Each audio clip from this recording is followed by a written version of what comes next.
को डॉक्यूमेंट बोला जाता था। और वर्ड में डॉक्यूमेंट के अंदर जितना हमारा पन्ना खुलता था उसको पेज के नाम से ही जाना जाता था। बट एक्सेल में जो हमारा वर्कबुक है इसके अंदर जो पेज है उस पेज का नाम यहाँ वर्कशीट बोला जाता है। क्या बोला जाता है? वर्कशीट। और एक वर्कशीट के बारे में हम आपको बताए थे, दिख रहा है सबको?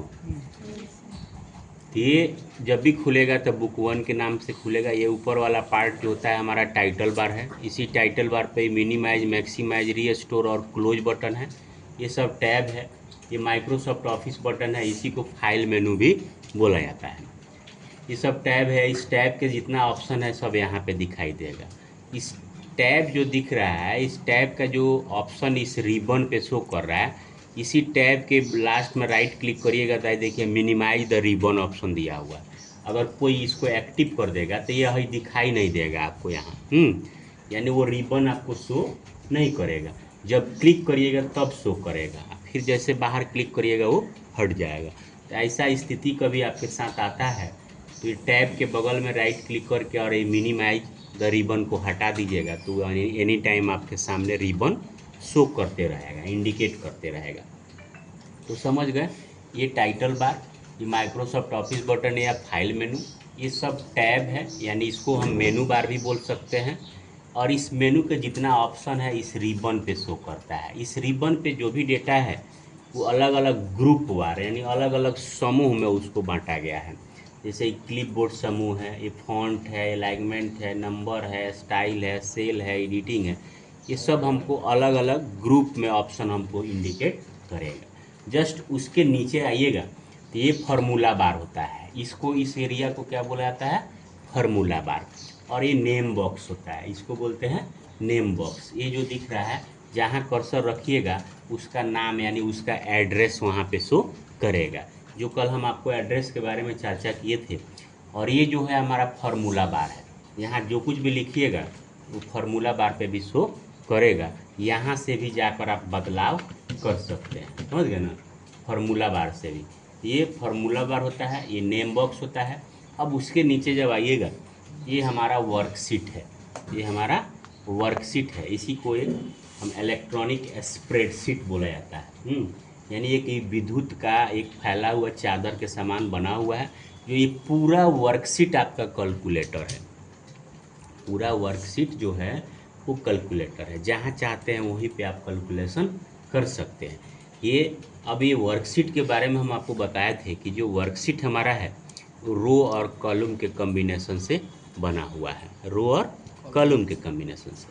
अब हम बताए थे कि वर्टिकल लाइन के समूह को कॉलम बोला जाता है और हॉरिजॉन्टल लाइन के समूह को रो बोला जाता है। यानी पट लाइन के समूह को रो बोला जाता है और खड़ा लाइन के समूह को कॉलम बोला जाता है। तो जितना हमारा ये लाइन खड़ा है ये सब हमारा कॉलम है, और जितना ये पट हमारा लाइन है ये सब हमारा रो है। तो ये रो और कॉलम के कॉम्बिनेशन से हमारा ये वर्कशीट बनता है। अभी एक क्वेश्चन खड़ा हुआ था जो कल हम लिखाए भी थे कि एक वर्कशीट में कितना रो होता है। ये एक वर्कशीट में कितना हमारा रो होता है, तो लिखाए थे आपको कि 10,48,576 रो होता है। कितना रो होता है? 10,48,576। और कॉलम जो होता है वो 16,384 कॉलम होता है। तो जो रो का एड्रेस है ये एड्रेस बार है। ये क्या है? एड्रेस बार है। ये रो का एड्रेस है। 1 2 3 करते करते करते करते 10,48,576 तक वो जाएगा। और ये कॉलम का एड्रेस है, जो ABCD करते करते लास्ट कॉलम का नाम जो होता है XFD होता है। यानी XFD कॉलम का जो नंबरिंग होगा 16,384 नंबर कॉलम का नाम होगा। तो इस तरह से बारी बारी जाने में बहुत समय लगेगा, वहाँ पे आपको 10,48,576 के पास जाने में। तो इसी के लिए हम आपको बताए हैं, लिखाए थे, कंट्रोल के साथ ही डाउन वाला एरो की दबाइएगा, 1 सेकेंड में आपको 10,48,576 नंबर रो पे देखिए लेकर आ गया। दिख रहा है आप लोगों को? अब फिर अब ऊपर जाना होगा 1 नंबर के पास, तो इस तरह से तो करते करते हमको काफ़ी समय लग जाएगा जाने में। हाँ, चाहे स्क्रॉल भी करिएगा तो बहुत समय लगेगा वहाँ जाने में। तो आप कंट्रोल के साथ अप वाला एरो की का उपयोग कर सकते हैं, तो तुरंत आपको 1 नंबर पे लेकर आ जाएगा। अब कहिएगा सर बीच में जाना होगा, तो बीच में जब जाने के लिए हम आगे ऑप्शन यहाँ पढ़ाएंगे गो टू, हैं, जिसके माध्यम से हम जहाँ जाना चाहते हैं वहाँ पे जा सकते हैं। ये क्लियर हो गया आपको, रो के बारे में आप जान गए। कॉलम की बात रही तो कॉलम का एड्रेस जो होता है ABCD में होता है, यानी तो वो लास्ट कॉलम का नाम जो होता है यानी 16,384 नंबर कॉलम का नाम है XFD। तो ये कंट्रोल के साथ राइट वाला एरो की दबाइएगा तो XFD के पास वो चला जाएगा, दिख रहा है आपको। और फिर इस तरह से तो आने में काफ़ी टाइम लगेगा, तो फिर आप ऑल्ट के कंट्रोल के साथ लेफ्ट वाला एरो की दबाइएगा तो आ जाएगा। तो ये देखिए ऐसे जाते जाते देखिए जेड तक जब जाएगा तो ऑटोमेटिक ए से शुरुआत हो जाएगा, दिख रहा है आपको। फिर ए से जेड तक जाएगा, उसके बाद अब BA से शुरुआत हो जाएगा, देखिए यहाँ BA से शुरुआत हो गया, फिर BZ तक जाएगा, उसके बाद उसी तरह CA से शुरुआत हो जाएगा, फिर CZ तक जाएगा। इसी तरह करते करते करते करते XFD तक जब जाएगा तो 16,384 कॉलम आपका हो जाएगा। आप चाहते हैं कि इसका हम कैलकुलेशन करना चाहते हैं तो आप कर सकते हैं, ठीक है ना। ए से लेकर यहाँ लिख दीजिए, ए से लेकर आपको जेड तक ना, ये 26 हुआ ना, फिर ए से लेकर जेड तक कितना होगा, फिर 26 होगा, फिर BA से लेकर BZ तक कितना होगा, 26 होगा। इसी तरह लिखते जाइएगा XFD तक, और उसके बाद इसको आप जोड़िएगा तो 16,384 हो जाएगा। आ गया समझ में। अब देखिए तो समझ गए रो और कॉलम के बारे में। अब हम आपको कल बताए थे ये रो और कॉलम के इंटरसेक्शन पॉइंट से, जो ये रो है और ये कॉलम है, जो ये बॉक्स हमारा तैयार हुआ, इस बॉक्स को सेल बोला जाता है। क्या बोला जाता है? सेल। और ये हमारा जो है ये सेल पॉइंटर है। ये क्या है? सेल पॉइंटर है। ये जिस जगह पे इंडिकेट करेगा उसी जगह पे आप कुछ काम कर सकते हैं। और यही इंडिकेट करता है कि ये करंट सेल भी है, हैं। इसी को सेल पॉइंटर बोलते हैं, जो सेल का हमारा बाउंड्री होता है। वहीं पे आप ये जहाँ रहेगा वहीं पे आप कुछ वर्क कर सकते हैं, यानी लिख सकते हैं, ठीक है ना। अब ये जब रो और कॉलम के बारे में समझ गए, सेल के बारे में समझ गए, सेल पॉइंटर के बारे में समझ गए, करंट सेल के बारे में समझ गए। अब जब भी आप ये वर्कबुक जब ओपन करते हैं MS एक्सेल के फाइल को, तो बाय डिफ़ॉल्ट 3 वर्कशीट लेकर आता है। कितना वर्कशीट लेकर आता है?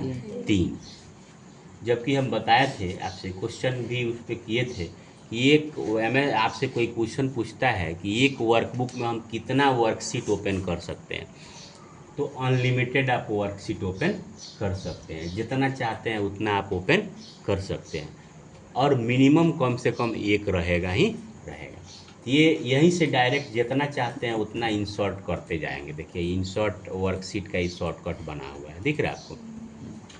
ये बाय डिफ़ॉल्ट 3 खुलता है। जब भी आप खोलिएगा, देखिए जैसे एक्सेल खोलेंगे तो 3 गो वर्कशीट बाय डिफ़ॉल्ट वो लेके आता है, दिख रहा है आपको। ये 3 का सेटिंग किया हुआ है।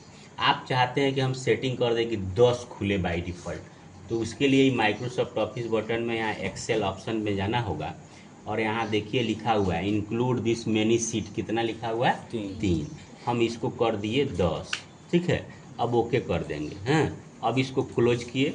अब जब भी हम एक्सेल खोलेंगे तो हमारे साथ कितना वर्कशीट लेके आएगा? वो 10। देखिए वर्कशीट बाय डिफ़ॉल्ट वो लेकर आ रहा है, दिख रहा है आप लोग को। तो जितना आप सेटिंग कर दीजिएगा वो बाय डिफ़ॉल्ट सेटिंग, मैंने कंप्यूटर का अपना सेटिंग 3 है, हैं, बट आप जितना चाहते हैं उस हिसाब से सेटिंग कर सकते हैं। तो आप समझ सकते हैं कि एक वर्कशीट का कैपेसिटी कितना है? 10,48,576 व्यक्तियों के डेटा आप एक वर्कशीट में स्टोर कर सकते हैं। तो वैसा वैसा अनलिमिटेड वर्कशीट आप ले सकते हैं। तो बहुत बड़ा क्षमता होता है। डेटा एंट्री का जितना काम होता है वो सब काम इसी में होता है। और ये पूरा वर्कशीट आपका समझ लीजिए कैलकुलेटर है। तो इस वर्कशीट पे काम करने के लिए आपको जो भी आप काम करना है, उस काम के लिए आपको उस जगह पे क्या काम किए हैं वो बताने की आवश्यकता उसको नहीं है। आपको सिर्फ उसका एड्रेस बताना है। क्या बताना है? एड्रेस। अब जैसे मान लीजिए हम यहाँ लिख दिए 500, यहाँ लिख दिए 700, हैं, और मान लीजिए हम यहाँ आके लिख दिए 8, फिर 500, हैं। खाली हमको एड्रेस याद रखना है। क्या याद कर रखना है? अब जैसे इसका एड्रेस क्या है? हाँ, F69। अब जहाँ हम कैलकुलेट करना चाहते हैं वहाँ कर्सर रखेंगे।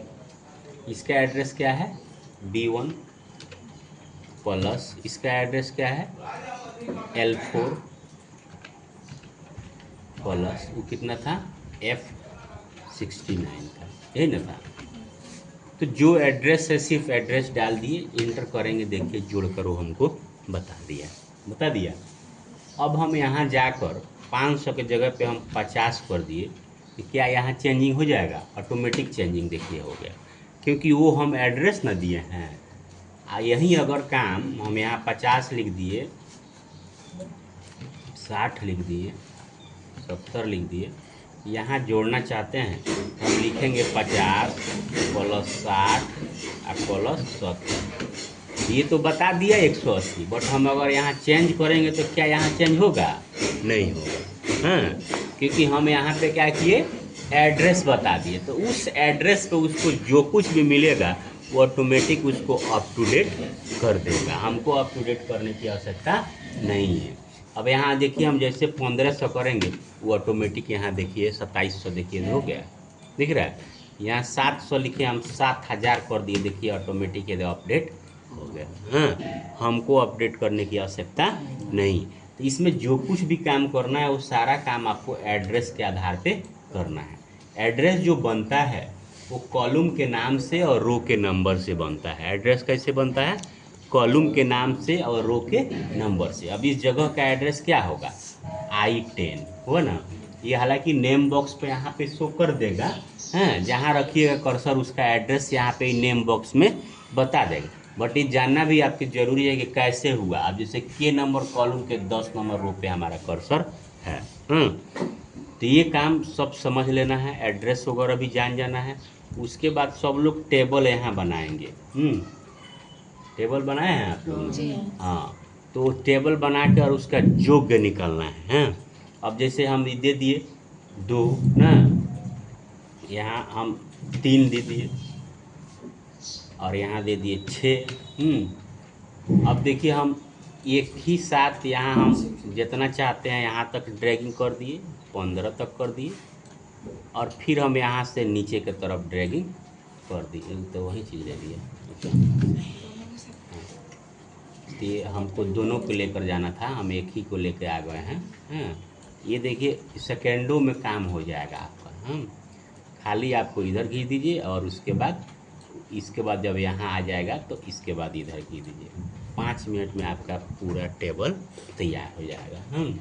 हम ज़्यादा ही जोड़ दिए, यहीं तक आप जोड़िए, खींचिएगा। हाँ, बन गया, दिख रहा है आपको? तो बहुत कम समय लगेगा, आप उस काम को कर सकते हैं। अब देखिए, अब इसका योग निकालने के लिए तो हम 1 सेकेंड में निकाल देंगे। हाँ, 1 सेकेंड में निकाल देंगे। यहाँ देखिए खाली एगो एक्स्ट्रा सेल सेलेक्ट करना है, ऑटो सम पर क्लिक कर देंगे तो निकल जाएगा। बट अभी ऐसा फार्मूला का उपयोग आपको अभी नहीं करना है। आपको एड्रेस पहचान करने के लिए इक्वल टू दीजिए, इस सब का एड्रेस आप डालिए ताकि आपको एड्रेस पहचान करने आ जाए। अभी 2 का एड्रेस क्या है? A1 होगा हाँ, A1। हाँ, A1। उसी तरह अब देखिए यहाँ लिखना होगा A1 प्लस, अब ये 4 का एड्रेस क्या है? A2। फिर 6 का एड्रेस क्या है? A3। इसी तरह एड्रेस पहचान करना है आपको। हाँ, तो आपको इसी तरह कर कर के आपको जॉब उसका निकालना है।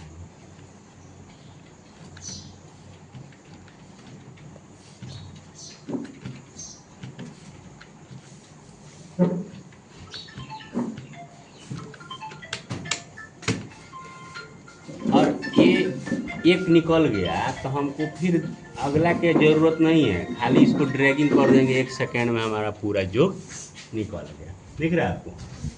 खाली इसको ड्रैगिंग। अब देखिए ये भी, इसमें भी ट्रिक है ड्रैगिंग करने के लिए। जब यहाँ कर्सर ले जाएंगे तो यहाँ देखिए एकदम पतला प्लस का निशान बन जाएगा, दिख रहा है आपको? तब आपको खींचना है। अब देखिए अगर यहाँ आए तो यहाँ एक दूसरे तरह का सिंबल बना, अब बाहर देखिए मोटा है। अब यहाँ जो बीच में ले गए तो ये मूव का सिंबल है। वो किसका सिंबल है? मूव का। अब आपसे कोई है डेटा को कहे यहाँ से मूव करा कर यहाँ ला दीजिए। तो एक ही बार सेलेक्ट कीजिए और यहाँ से मूव करा कर देखिए हम यहाँ रख दिए, हमको कॉपी या कट करने की आवश्यकता नहीं पड़ेगी। अब हम सेलेक्ट करते, कंट्रोल एक्स दबाते, फिर यहाँ कर्सर ले जाकर रखते, फिर कंट्रोल भी दबाते, तब ना पेस्ट होता। बट ईजिली हम यहाँ से दबा के जहाँ चाहते हैं वहाँ ले जाकर रख सकते हैं। तो ये सिलेक्शन में कई तरह के आपको बता दिए। एक तो बता दिए यहाँ ये जो कॉर्नर पे जब कर्सर रखेंगे तो किसका इंडिकेटर है, ड्रैगिंग का। तो किसका इंडिकेटर है, ड्रैगिंग का। बीच में जो हमारा एरो टाइप के निशान बनेगा वो किसका इंडिकेटर है, मूव का है। और बाहर तो हमारा पॉइंटर प्लस रहता ही रहता है। क्लियर हो गया। ये सब काम आज कर लीजिए। उसके बाद इसका मल्टीप्लाई भी कर सकते हैं, जैसे जोड़ घटाव गुना भाग जितना अभी आप जानते हैं वो सब काम अभी आप कर लीजिए, क्योंकि अभी हम लोग का मेनू स्टार्ट नहीं हुआ है, ठीक है ना। तो अभी इतना सारा काम करिए, उसके बाद फिर जैसे मेनू स्टार्ट होता है तो हम आगे। जो इतना बड़ा लिखा है उसको एक टेबल में करना है तो कैसे? कौन जो आप लिखे हैं, क्या लिखे हैं, जो छोटा छोटा बॉक्स में करना है तो कौन सा छोटा बात नहीं समझ पा रहे हैं तुम बात, मुझे बताओ ना, आप नज़दीक बताओ ना क्या कहना चाहे, क्या चाहती जो इतना बड़ा लिखे हैं इसको छोटा में कर सकते हैं। मैंने जो है एक सेल का जो कैपेसिटी इतना बड़ा है इसको कम करना चाहती, कोई दिक्कत नहीं, इसको सेलेक्ट करो, किसी एक का साइज छोटा करेगी, सबका साइज छोटा। तो जो लिखा है वो सब गायब हो जाएगा। कहाँ गायब हुआ, तो कहाँ से करते हैं इसको? इसको तुम एड्रेस बार से जितना बड़ा करना चाहती है उतना बड़ा कर सकती है।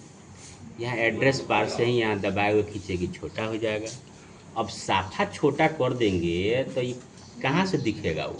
अब और भी अगर इसको हम छोटा कर देंगे तो दिखेगा, हैं? अब बताइए दिखेगा। तो जितना उस वैल्यू जिस हिसाब से रहेगा उस हिसाब से तो उसको जगह हमको देना होगा ना जी, है ना समझ में। तो ये बाय डिफ़ॉल्ट देखिए, जो अभी आगे पढ़ाएंगे हम, बाय डिफ़ॉल्ट जब भी वर्कशीट आपका ओपन होगा तो सारे कॉलम एक समान रहेंगे और सारे रो एक समान रहेंगे, सारा का साइज इक्वल रहेगा यानी बराबर रहेगा। अब आपको आवश्यकता के मुताबिक इसका साइज बड़ा कर दीजिए, हाँ, या इसका साइज कॉलम जितना बड़ा छोटा करना चाहते हैं वो आपके ऊपर निर्भर करता है। उस हिसाब से बड़ा छोटा आप जितना, जिस हिसाब से हमारा डेटा होगा फील्ड होगा उस हिसाब से हम साइज को बड़ा छोटा कर सकते हैं, है समझ में। हाँ तो चलिए ये काम करिए। उसके बाद इसका गुना का भी करना है, भाग भी देख लीजिए, ये सब जितना जोड़ घटाव गुना भाग जानते हैं उसका। हाँ बट एक चीज़ ध्यान दीजिएगा, कोई भी कैलकुलेशन करने से पहले आपको इक्वल टू साइन देना मस्ट होगा। जब भी फार्मूला कोई लगाना होगा तो इक्वल टू देना आपके लिए एकदम कंपल्सरी होगा। इक्वल टू नहीं दीजिएगा तो कैलकुलेशन नहीं करेगा। क्लियर हो गया, चलिए करिए।